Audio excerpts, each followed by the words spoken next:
This is a free call.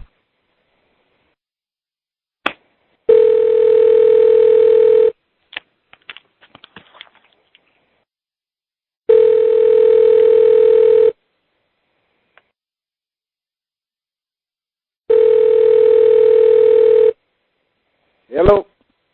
Hello, Glenn. Yep. Can you hear me? Yep. Hey, it's Danny. How come you hung up? I was talking. I don't think you heard me. I was like, "It's me. Can you hear me?" No, I couldn't hear. I'm trying a new service where it's called Google Voice, and it's like a. Well, it had no voice. It was voiceless, right? Yeah. It was like a silent film. But this way I don't actually have to spend money on a calling card. They just said, like, I can make free calls to Canada. So I was like, all right. So let's see. Is that on your computer? It's through invite only. A friend of mine invited me. It took him about a month to get on, but I have an application on my phone, on my BlackBerry, so I can call right from my phone. So I'm going to spread the word to anyone who has like that type of phone. So if they want to call you, so people always complain that they they might live in another country or something, or they don't have calling cards. So I'm just going to spread the word. You can call for free. So no excuses. Yeah. They would ask Glenn this. Can you ask Glenn why? Why don't you ask Glenn that? Like why have that? Or people ask me, when you're on the. That way you can be the funnel. I don't want to be there. There's no fun being the funnel, No fun being a funnel. Like the way they asked me, okay, so when you got there, how much time did you spend on the code? How much, like they wanted to know, okay, well, at 8:30 a.m., he woke me up, and from there we spent 25 minutes discussing it. Like come on, man. Who asks those type of questions? Don't be scared. He doesn't bite, Unless you make him bite. I haven't been known to bite for a long time. Matter of fact, I don't even remember when. The only time I bite is when the media calls. Yeah. And I tell them I don't speak to the media. Why not? Well, I made a decision that I don't speak to the mob or the media, since they're both the same team. Yes. Yes. That may be classified as biting. It's all right. They're usually the ones doing the biting anyway, so. Yeah. So your birthday's coming up, huh? Yeah. I pass the 69 and enter the 70th year of my rebirth. So you're what, 40,070 now? 42,010. Okay. Yes. Oh, it's 42,000. I was born in 1942. Exactly 300 years after, what is it, the Phoenix? When did the Phoenix begin? 1492. 1492, yeah. Yeah. It was 1492, so I was 42, 50 years before then.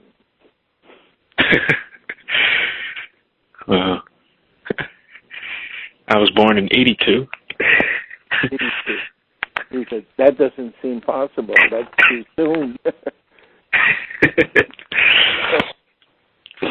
40 years later? Nah, come on. Either you're too young or I'm too old. Can we split and say you were born in 62? So what's new, Danny boy? Well, actually, I've been I think I concluded that this.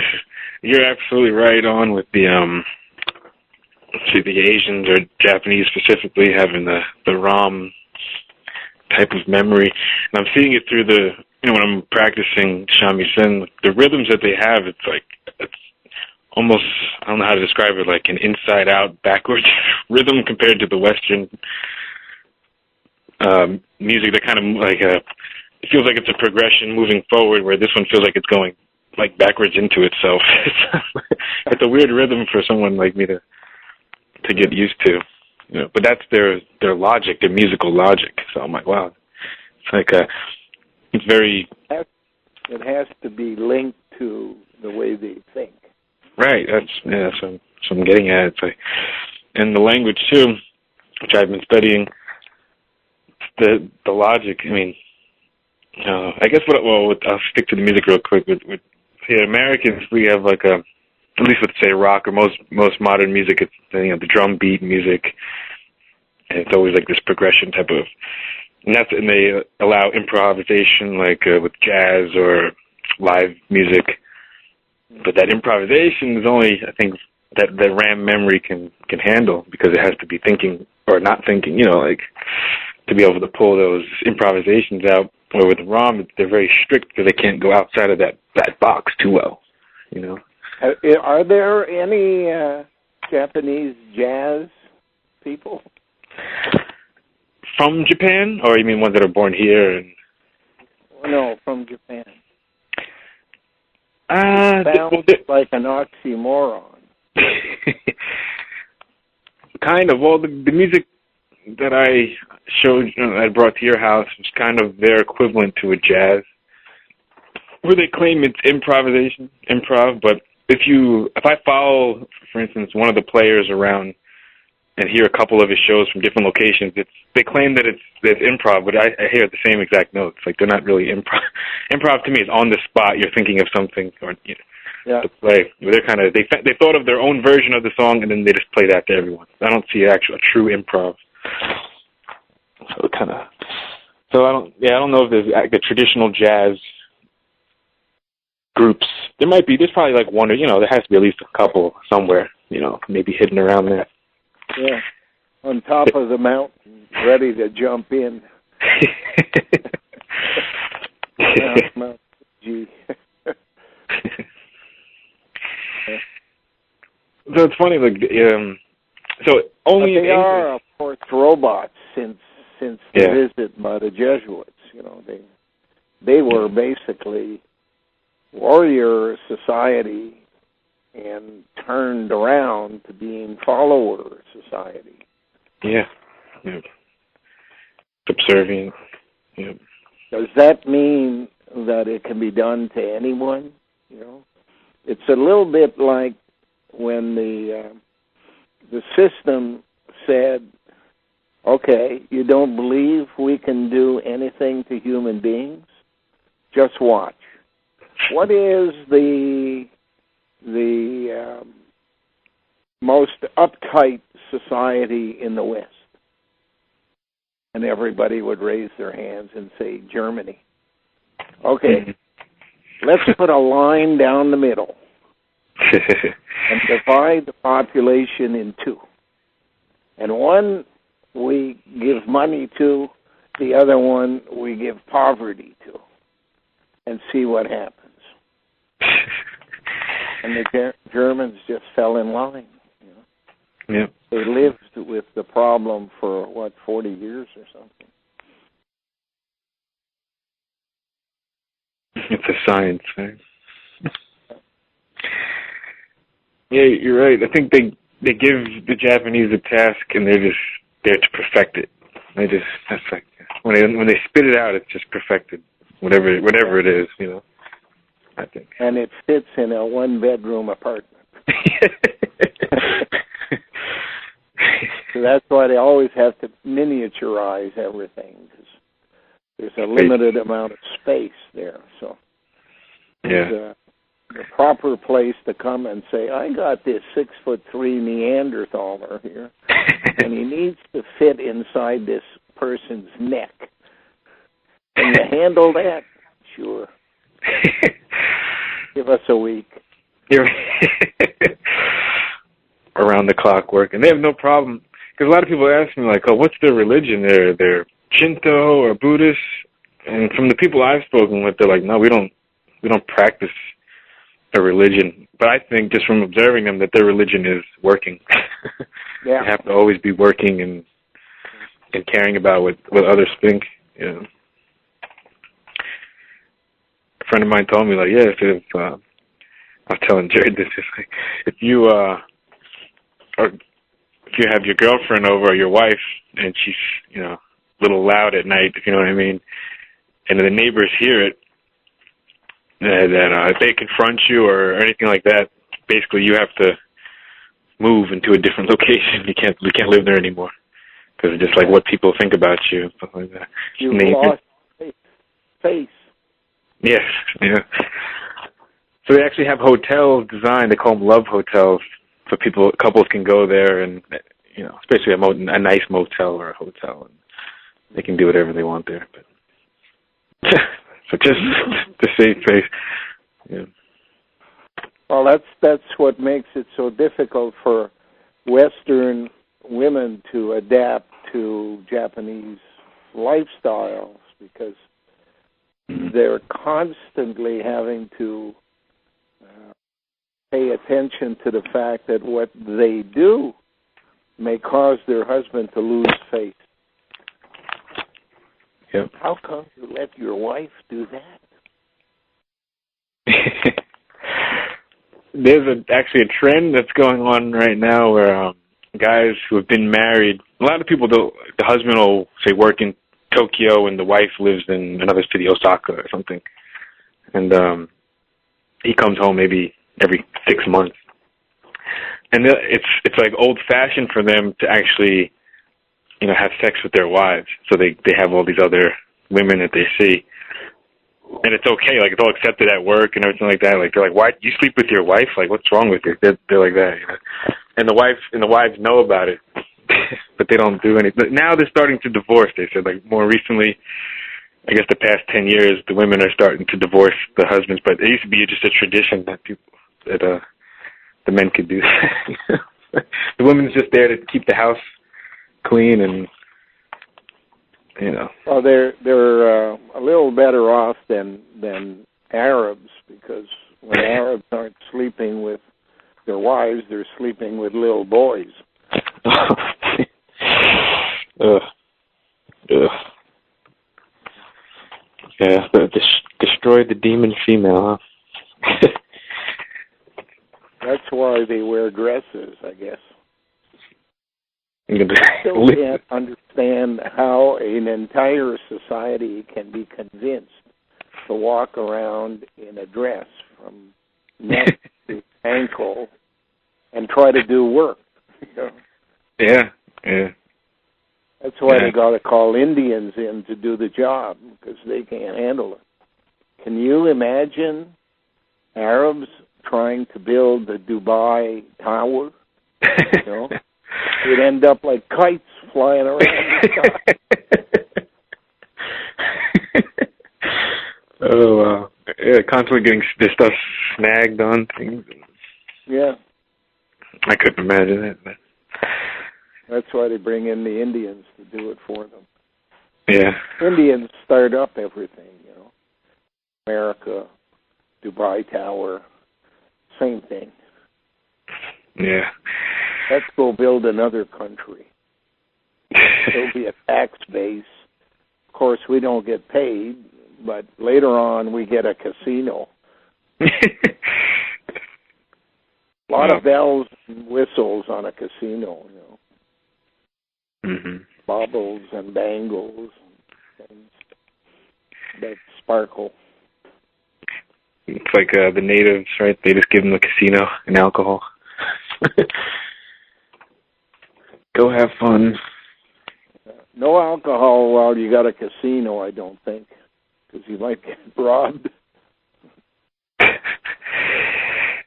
Yeah, well, the casinos I've been in, Atlantic City, they serve, it's pretty much free alcohol, but because they want you to be drunk so you play more, you know. Yeah. the juicer. But they don't drink. Men that run it are sober all the time, looking for an opportunity to get you to bet. Yeah. But, so how's your farm animals doing? How's the goats and chickens? Well, they don't like being penned up, tied to a leash. But with the politics of the area, I have no choice. So. Oh, yeah. The problem is when a doe gives birth, and the little one wanders beyond the range of the leash. The mother can't go and kind of push it back. Right. So, and it's not smart enough to figure out that it's not close. So they stay too far away for too long. And in wintertime, that basically means they die. Yeah. Because if they ever come back, they've been forgotten by the mother. Oh. Yeah. It winters by you. Yeah. So this is the time you can afford it to send some chicken feed for the goats and things. It's going to be 2 very cold months, I'm told. Yeah, I see it already. It's the first time in a while it snowed before Christmas here, Mm-hmm. Past few years, it started in maybe middle January, February, but now it's like, it's really cold out there. So I can imagine about you. The problem that I'm keep thinking about is if they flush the toilet of Lake Superior ahead of schedule, like I've been told there's a possibility that may occur in a period of February 23rd to April 14th. Wow. It would be just before the end of the Olympics in Vancouver and just after Easter, so in that period. The thing is, the St. Lawrence and the Great Lakes will shut down almost every refinery in Canada. Should that happen, you won't be able to get heating oil. Yeah. So since we operate with normally a combination of heating oil and wood,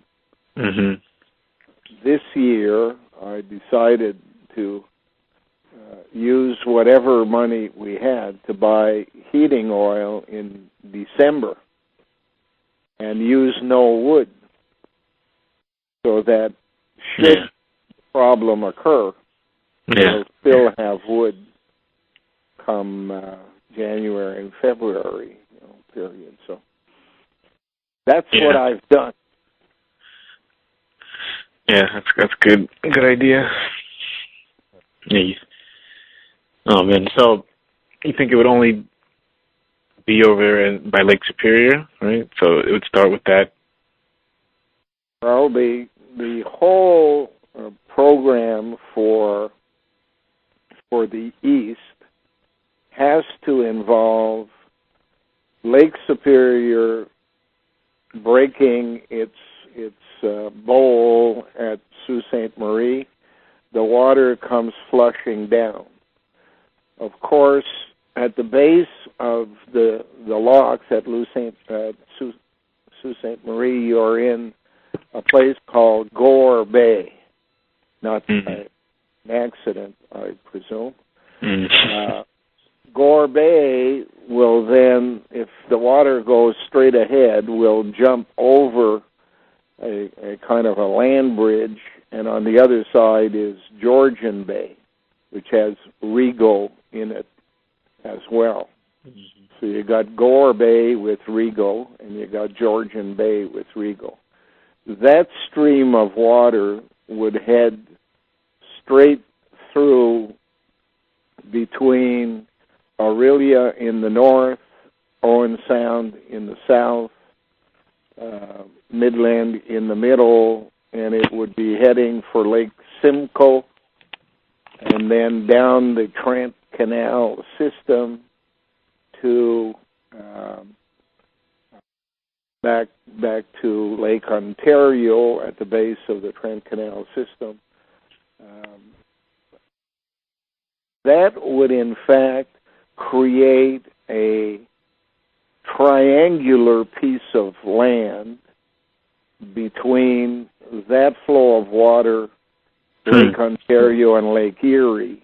That whole area becomes a triangle. A triangle of land is known as a gore. Coincidence? On that triangle of land is Toronto, Hamilton, Barrie, London, Ontario, and Waterloo. Toilet. Yeah. Waterloo University was the place where Stephen Hawking announced last spring that he was retiring and moving to Canada. Waterloo. All of a sudden, during the summer, he changed his mind and decided instead, I think, to go to Harvard or something. Keep away from the toilets. So the other side, when the water comes down Sault Ste. Marie and flows out of Gore Bay, it goes into Lake Michigan. And I've been watching the weather reports on Michigan, and the MIT, for a period of about 2 weeks, which is the peninsula of Michigan, the entire part that represented the fingers was under a flood watch. So you can imagine if that land is under a flood watch before it happens, that it won't take very much to put it underwater totally. Right. Over the last week or so, the flood watch changed from the finger side of the peninsula to the thumb side of the peninsula. So that suggests that Lake Michigan and Lake Huron will become one lake because Michigan won't be there anymore. And then it flows into Lake Erie. And Erie thought that at the end of Lake Erie is Niagara Falls. And I remember back in the time when I was building the MICOT project, didn't actually build it, but was doing all of the planning and stuff like that. I had to fly, I think it was to Louisville, Kentucky, to address an audience at a tech show that was being held there. And on the way down, we flew over Niagara Falls.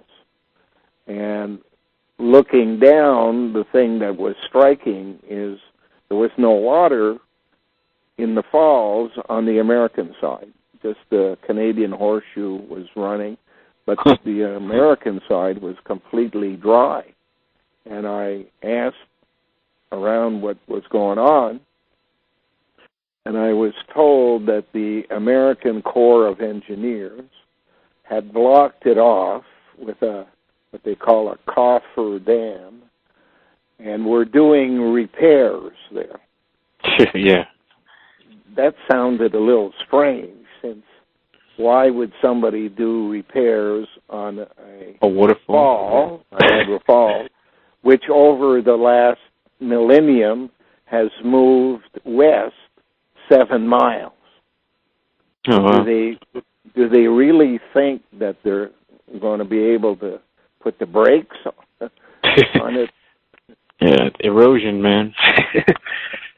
So it sounds to me more like they were arranging the floor of that stream part to direct the water that will come crashing through in a very specific direction. Right. And I suggest make sure that the Ohio Valley is completely flooded to extend that whole area. Now, do these engineers in the military know what they are doing, or are they just following orders? That's always been my question. Who in the military has the authority to prepare for the mass murder of millions of Americans? Don't know. Is it the political level, or is it the military level itself? Guys like the one that's running the show there over in Iraq now, Petraeus. Petraeus. Petraeus, yeah. Is that the level at which this stuff is done? Betray the U.S. Yeah. The military betraying its own people. The other thing that was obvious when I was looking at all of this is Aurelia on Lake Simcoe is a quaint little place in Midwest northern Ontario. Not a place you would normally expect to find the headquarters of the Ontario Provincial Police. However, that's where they're located. Now, of course, OPP is a play on the word pap, the nipple, which is used in the system. And they were moved there by Frosty the Snowman, I think, because the politician's name was Frost. And it was, I think, his riding. And I believe he was Premier of Ontario or something at one time. Either that or Lieutenant Governor, and he could have been both. But that only would confirm that the controllers of the system consider the equivalent of your state police, your provincial police, as pawns that are disposable at the appropriate moment in time. Much in the same way as at the beginning of World War II, they built concentration camps, not in Germany, but in Poland. And the people who were sent there were gypsies, gays, and Masons. All disposable. So now we have a situation where we're looking at the possibility that a cataclysmic flood of water comes along when the bowl that is Lake Superior is destroyed from below by a blind thrust.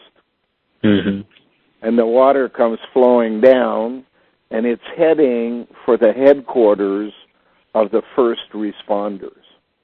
Yeah. Can you imagine the mess that would create and why millions of people would die? Yeah. So they basically use the natural formations like Niagara as just a satellite and regeneration, like refocus of energy, right? So then now that new fresh water will come again, it charges itself back up and funnels it down. Yeah, it's like a satellite, basically. Depending on what the American engineers really did, yeah, you could in fact be eliminating Niagara Falls and turning and dumping all that Niagara Rapids. Yeah. Yeah. So all of that water would then flow, and you would have a rising of the lakes at the lower level with an emptying of Lake Superior, and that would spread out over the land, making the Great Sea. Yeah. Now, added to that is the other part of that scenario. Should the Titanic contain, as I believe it does, a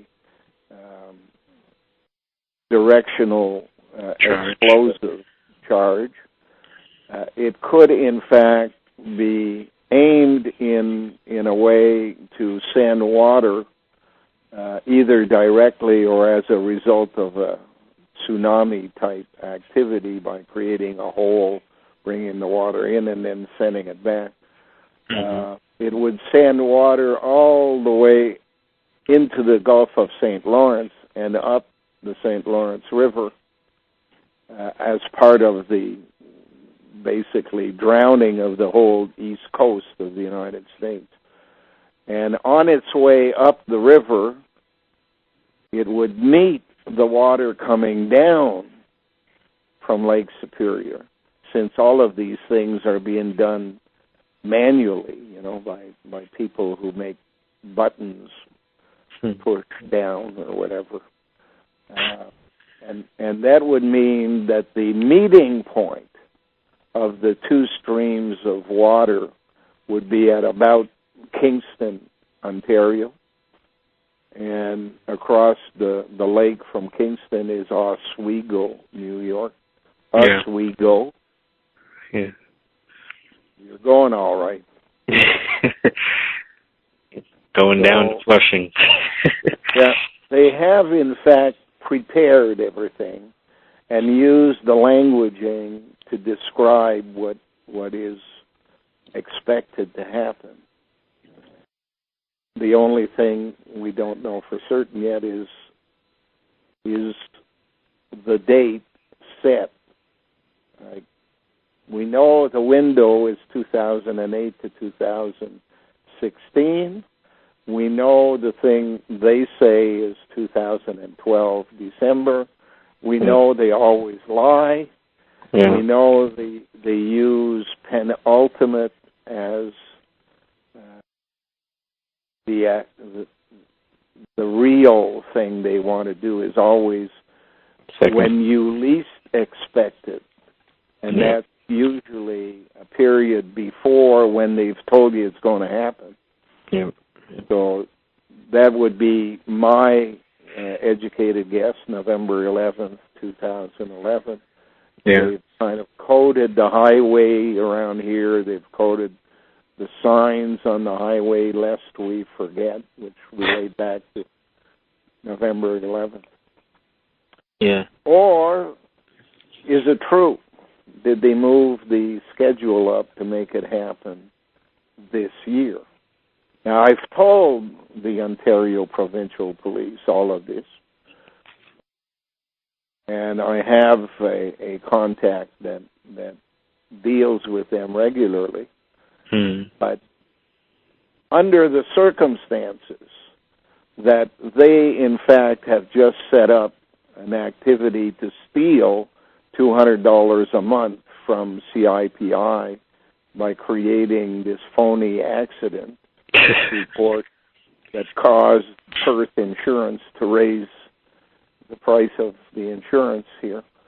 You said 200? Sorry. 200 a month? Yeah, you said 200 something a month? Yeah. You serious? It should be in the vicinity of $60, $70 a month, and it's $240 a month. I pay, I think, $150 $5 on, my car, and I'm younger. Usually the older you get, the less you're supposed to pay. Yeah. Not $300. Well, we were paying something like $800 a year. But it's supposed to go also off the value of your car, how new it is. Like if you're not driving, a Bentley or something that requires the. What we insured was a truck. That is, 2002. Right. Yeah. It's basically worthless as far as insurance is concerned. So charging us, $3,200 a year or something is ridiculous. That is, yeah. It's equal even with an accident, it'd be like, because there's no repairs. We're not even insured for our side. We're only insured for damage to the other side. Right. Yeah. And only half of what normal people get. In any event, that's the little aspect. They also, in fact, drove the getaway car for the Prime Minister in 1991 when I had them in court. And that little episode probably cost me about $21 million, which was the value of my shares in the project that I was laying out the plan for the courts to see that Bell Canada and the Prime Minister's office had conspired to get me to acquire the land so they could steal it from me. Knowing they couldn't get it themselves because there was a school on the site, they basically used me as their vehicle. And then they used me as the vehicle to steal the data the Royal Canadian Mounted Police had gathered in their files on this entire criminal conspiracy. So, the Ontario Provincial Police have played a key role deserving of a trial. Yeah. Management must, in fact, at one stage of the game, show that they have remorse and are changing their direction, or creation will arrange for their appearance at trial. Yeah. And the charge will be one of treason, punishable by capital punishment, making certain that at least the cleansing that occurred on the surface continues to the players in the political game who have caused such pain and anguish to the people of the world. Yeah. So that's where we're at. I'm sitting here waiting for a response to my last letter to the Ontario Public Complaints Commission, where they told me that their role is not to investigate in the normal sense, only to read the file prepared by the police. I said, who's going to look at the car? If the car was involved in 4 crashes, as you suggest, there would be a mark. Yeah. There is no mark. Therefore, it's not true. Who's going to investigate the policeman who made this false accident report? Who's going to raid the insurance companies to find out how deep this conspiracy goes and to how many people in a year it extends if they're stealing $2,000 a year from us who have practically no money? Yeah. Imagine what they can do to the people of Ontario. And imagine if that's a worldwide system, since Perth Insurance is only one division of something that started in Australia and move throughout the Western world to Scotland and eventually to Canada. So you're probably talking about billions of dollars a year that policemen are used to toll gate. Basically, that's what they're doing, is toll gating. Get a fee off of everybody over and above the regular fee that insurance companies would get.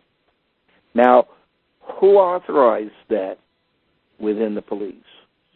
How do they get paid? Is it promotions? Is it a holiday in Bermuda that's paid by the insurance company? Who does all of that stuff? That's all the things that need to be investigated. I have the proper investigators. Will they be allowed to investigate? Probably not. Certainly not at this stage of the game. They have shown no remorse. Yeah. As a matter of fact, the opposite is true. From what I hear, they're trying to figure out how they could turn me into haggis, grind me up, so that I'm not available anymore. What they don't understand is they're not dealing with a normal situation. They're not in charge. Hubris does not apply here. They can't turn to the IRS and say, you're the hub, you fix it. Yeah. Can't be done. They're going to have to pay the price. I only serve when I sit and wait. Unfortunately. Yeah. So when do you think these trials would actually end up taking place? Like how soon? It all depends when one can consider my ship has come in. What does it mean your ship has come in? We, in fact, live in a place called Kempville Township. Yeah. North Grenville Township. Is that the ship?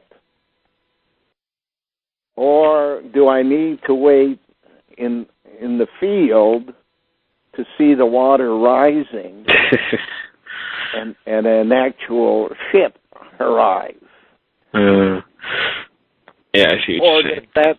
Or does that mean I win the lottery? You know, my ship has come in, now I can spend the money. Yeah. Hang on a second, Danny. Sure.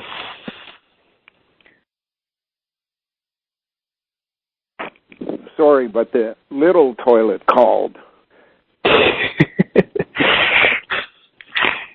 went by the shout just in case it was the big toilet, but no, it was the little toilet. The one in the bathroom. Yeah. Lake Superior makes the perfect toilet. The tank above it all, filled with water, just waiting to flush. That's the biggest of the Great Lakes, right? Yep. Yeah. Think of how much water is in there.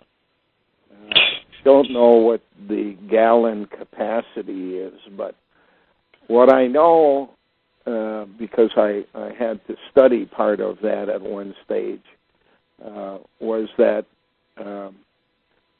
Canada has 9% of the free-flowing potable water on Earth.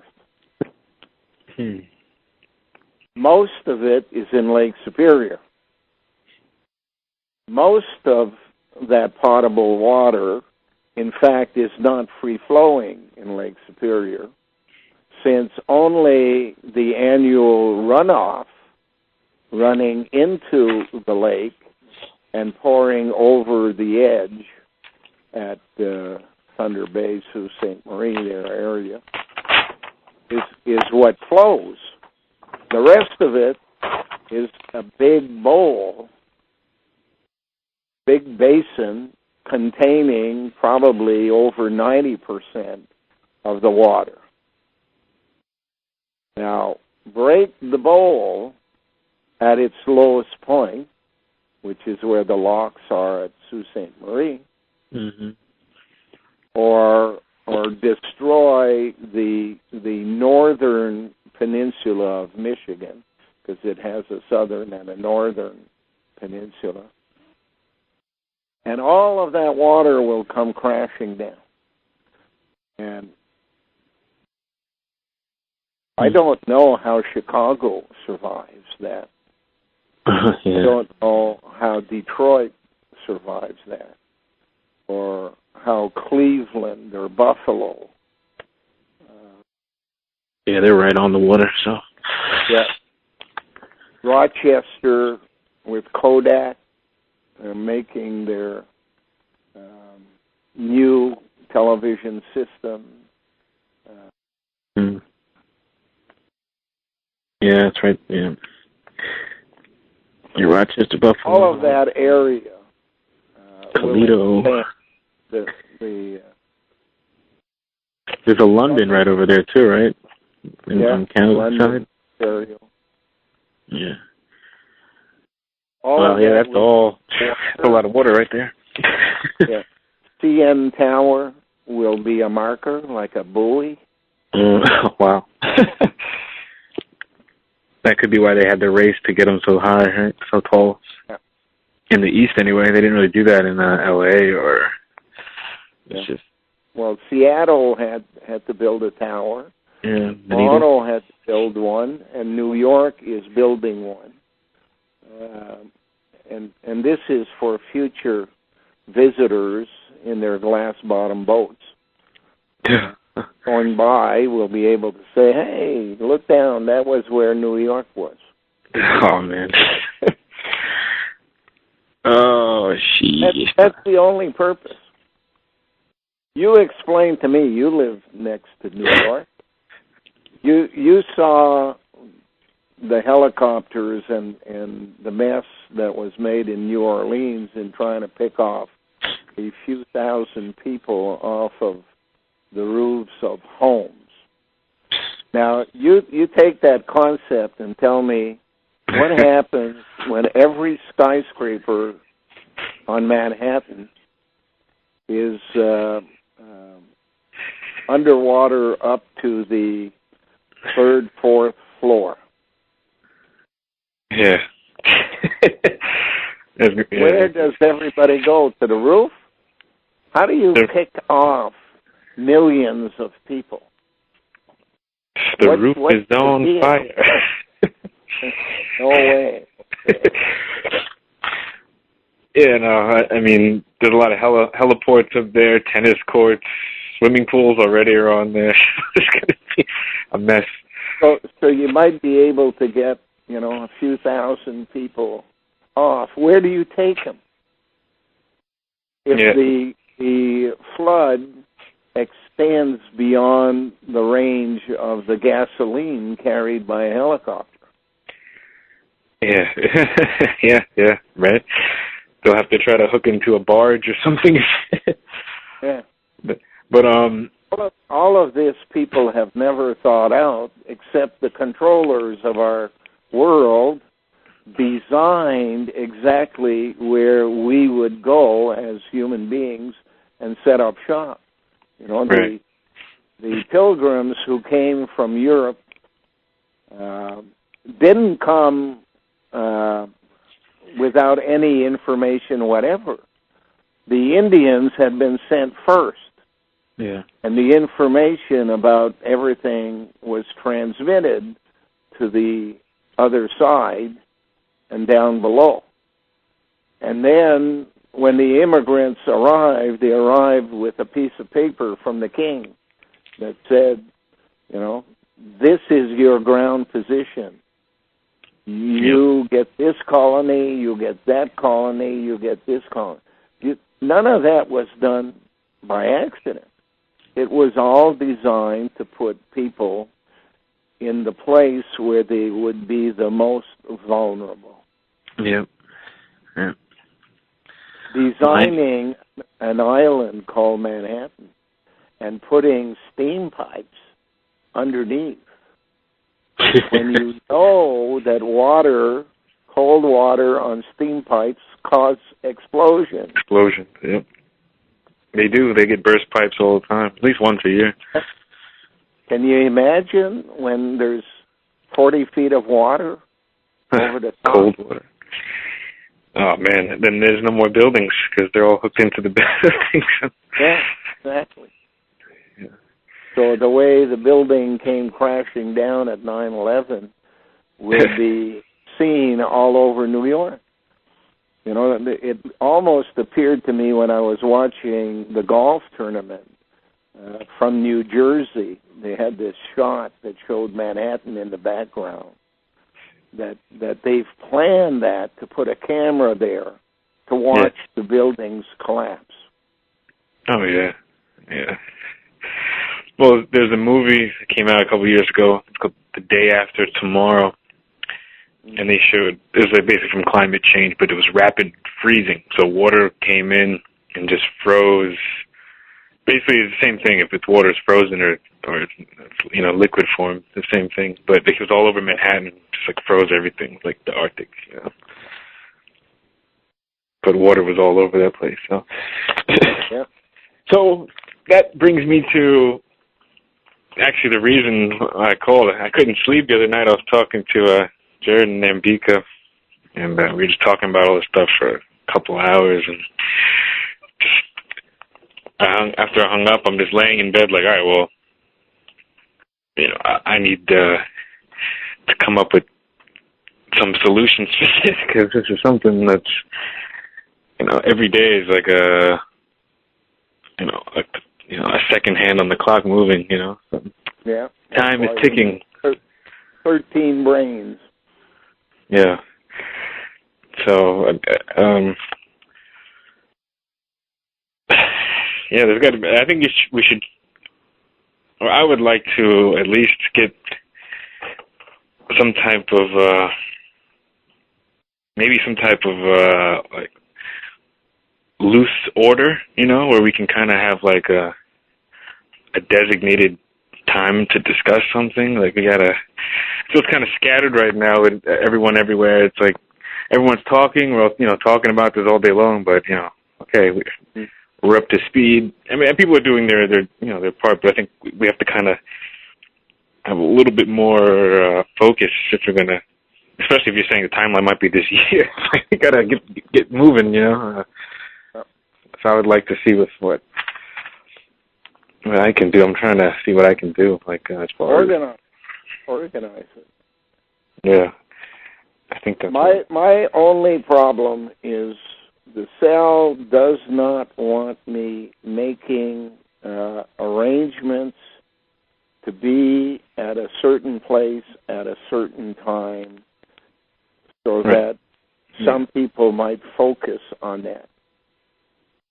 I don't know what they have in mind. You know, are they going to send a raiding party in to pick me up or something like that, or a cruise missile will come through the ceiling? That's the only thing that seems to be of concern to them. But we have to arrive at a point, you know, like you said. You know, it's time. I mean, we're running out of time here.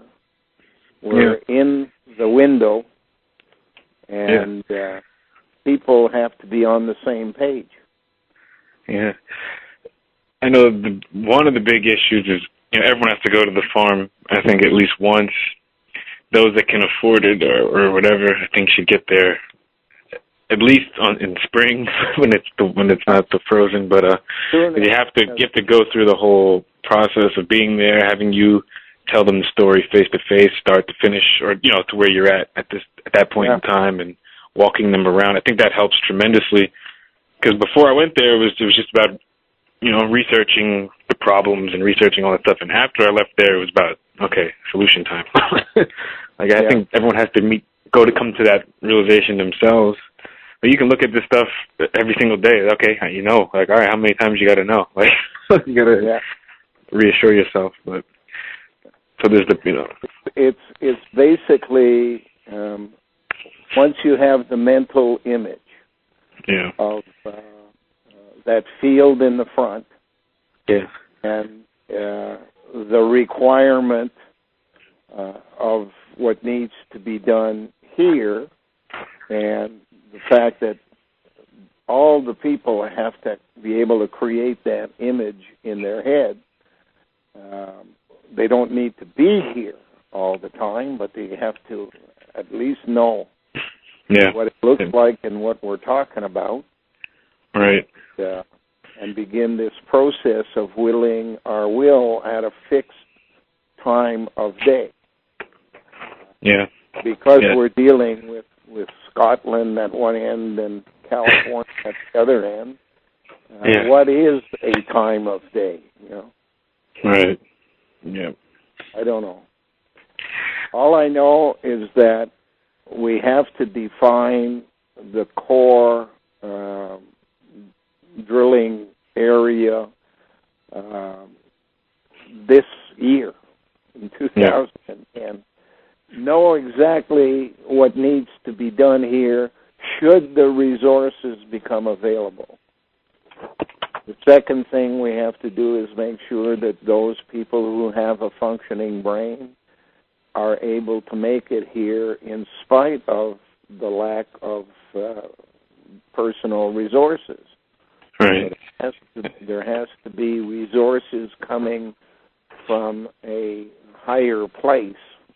I keep reminding creation every night and every morning that, there's only so much we can do, but creation has a responsibility, even if it doesn't do it directly.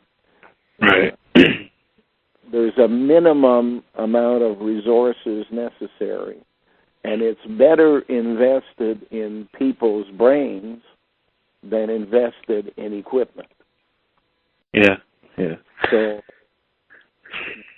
that's the reason I keep harping on if 30 people could be handed $100,000, that would liberate them from any excuse they would have of not being able to do their part. Knowing that you cannot, just because people tell you they care, you can't believe that. You have to go by another principle, and the principle of grand jury was always that you had to have a lot more people than you needed because you couldn't trust most of the people. So if you're looking for 13, bring in 30. And from 30, you get 13. The concept is that no one is perfect. And the best that a person can be is a percentage of perfection. And in physics, that's somewhere around 7.7%. If someone was 7.7% perfect, and you assembled 13 such people, that adds up to 100%. So that's basically the principle in physics. How many we got now? Sorry? How many do we have now? I don't ever want to say I hear you. we have. All I can say is I know I'm there. Same Everybody here. else has to look at themselves and say, I'm there or I'm not there. But I'll never be able to make that judgment. All I know is that if I had $3 million to distribute to 30 people tomorrow, I know probably about 25 to 28 people to which I would send $100,000. You're one of them, by the way, whether you like it or not. Yeah. And Gerd is one, and Ambika is one. Yeah, definitely. Those are among the people I've met recently. Yeah. But I can't make that kind of decision if I've never seen or heard the person. You know, it's one thing to just talk on the phone. Yeah. What I need is to hear the person talking to me, and it's not their eyes that are important to me.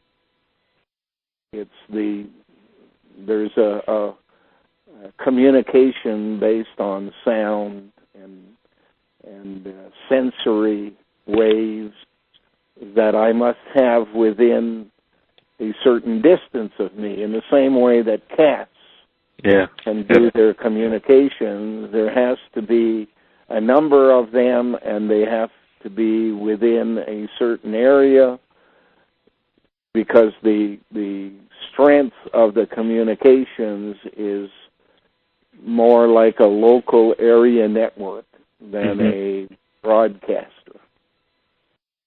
When I have people who talk to me, I hear probably differently than most people. The thing comes back down to, do you hear what I hear? Yes. From that concept, I will find 30 people. Most will be a disappointment. Yeah. But 13, hopefully, will come through, make things happen. I say now's the time, you know. You know, what are you waiting for? I try to. What are you waiting for? You know. Well, you guys have the beginnings of it all. There has to be a balance here between people my age and people your age. Yeah. There has to be a balance of race. Want to see all races represented, if possible. Yeah. You want to make sure that both genders are represented. I don't have numbers in mind. Yeah. It's a little bit like the Cardinal told me when I was 5 years old, you'll know it when you see it. Yeah. You'll feel it. Yeah. Yeah, And sent me out on a 50-year journey. Could have been worse. Yeah. You could have told me big toes. Yeah, right. Yeah, you're looking for moles. As interesting a project. Yeah, it could have been you're looking for hairy moles or something, you know. Yeah. So connect the dots and you'll see. Yeah. So I leave it up to you to deal with Gerd and Ambika and others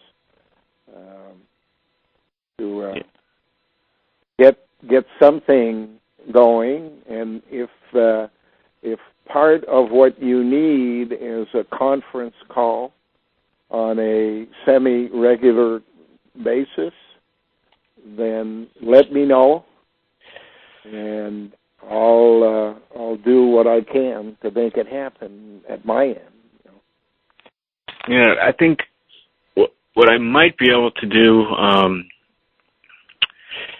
is, you know, for instance, I posted pictures of your farm on the net, and even a picture of where we want everyone to sit, you know, in that area.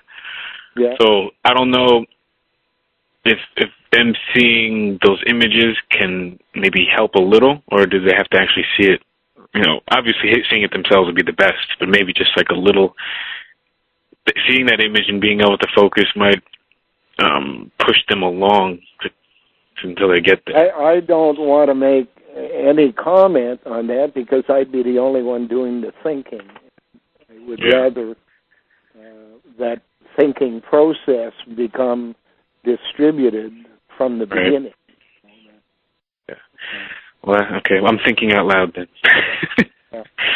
Out loud. So that's kind of the reason why I took the pictures in a way that was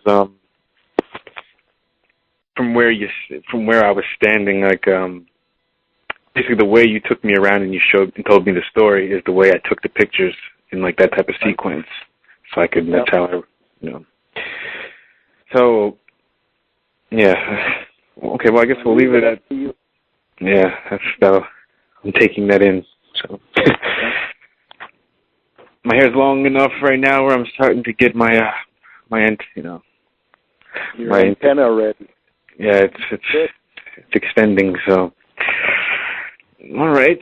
So, yeah, that's my project, and I'll figure out something and I'll update you. And I started communicating with Ambika a little bit more regularly. So if we get any news at this end, I might focus on Ambika, you, and Gerd in order to whoever I can get a hold of first to pass on the information to the others.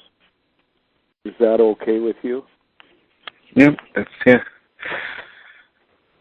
Yes, we'll pass it along to each other. We're in a little tight communication network, I guess you can call it now. So there's another guy that calls, and after a while I don't remember all the names, but he seems to be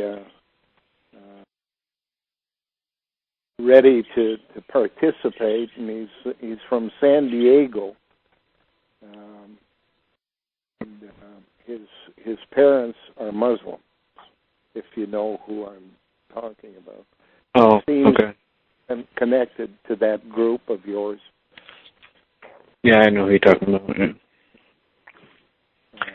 So you might want to include him too, but that's only because he tells me I haven't yet been able to see if it's possible, but he's supposed to be coming here this summer. I know some people in Brazil that are trying to get up to you as well when, I guess the time is appropriate. But Brazil is important because it is the door to the southern hemisphere. The Hindu transfer has already begun. Everything in the northern hemisphere is being focused in a way that ends up in India, just like gold. And from there, it seems to be headed towards Brazil. So it would be nice to have that participation from there. Yeah. And Scotty too. So you got some angles. Yeah. Yep. Okay. Well, I'll put the word out. Good. And let them show themselves. Have a good year. You too, and enjoy that birthday, or that reborn day. Yeah, my date of equilibrium. Have a Pepsi on me. Okay. All right. Good night. Bye. All right.